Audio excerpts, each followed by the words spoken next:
You're tuned into Faith Fueled Learning. My name is Shelda, and today we're going to take a look at the book Born on the Water by Nikole Hannah Jones and Renee Watson, and it's illustrated by Nicholas Smith.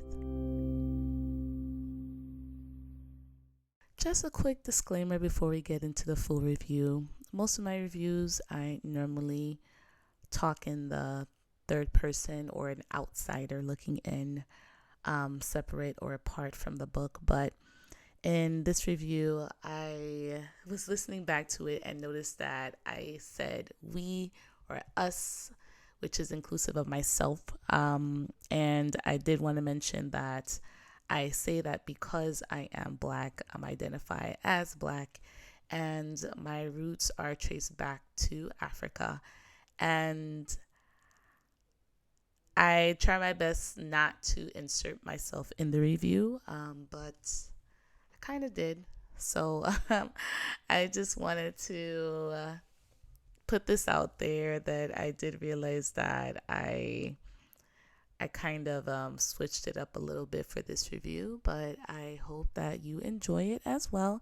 And let me know what you think about it in the comments below.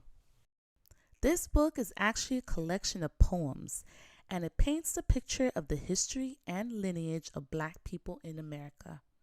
It highlights the fact that Black history didn't start with slavery, but started way beforehand in the land of Africa where Black people lived freely.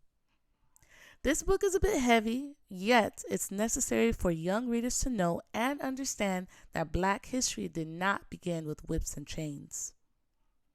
The illustrator, Nicholas Smith, paints a perfect picture that accompanies the words of each poem, and the authors, Nikole Hannah Jones and Renee Watson, writes in such a way where readers can feel proud of the resilience and determination of their people. Let's take a look at two of my favorite poems from the book. The first one is called And They Danced. And they danced, and the people moved their feet, moved their whole bodies to the melody of horns and stringed instruments, of marimbas and drums. They danced to celebrate, to mourn. They danced as a way of worship, to offer thanks. Their body is a song under open sky and bright sun. Their body is a swaying testament to the beauty of creation.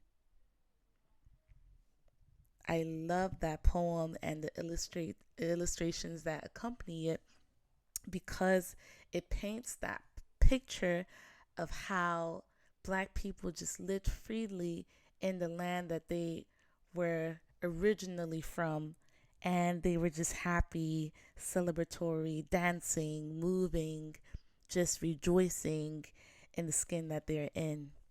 And I just love the illustrations that accompanies it. It's very bright, very festive, very jovial, and it just screams just joyfulness. Now, let me read you Resist. Life was hard, and it would get harder for the generations to come.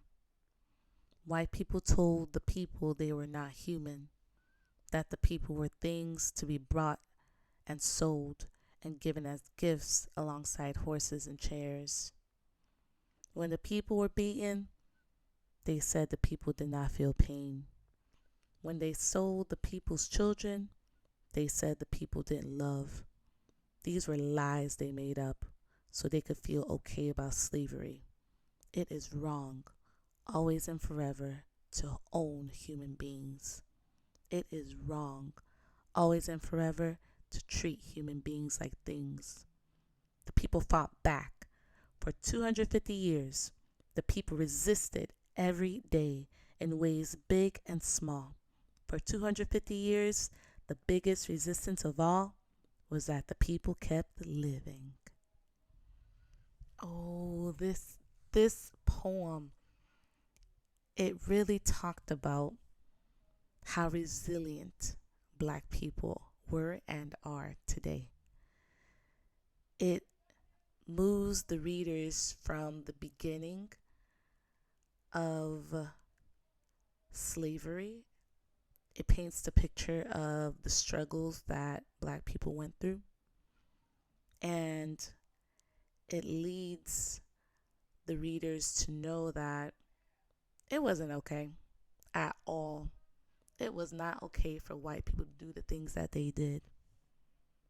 And towards the end of the poem, it talks about how we were resilient, how we fought back, how Black people resisted every single day, and that the most and the biggest resistance of all was that they kept living, they survived, they persevered, they persisted, and they still came out in the end. And what I love about the illustrations is that, it's very dark, yet there's a little bit of hope in the pictures.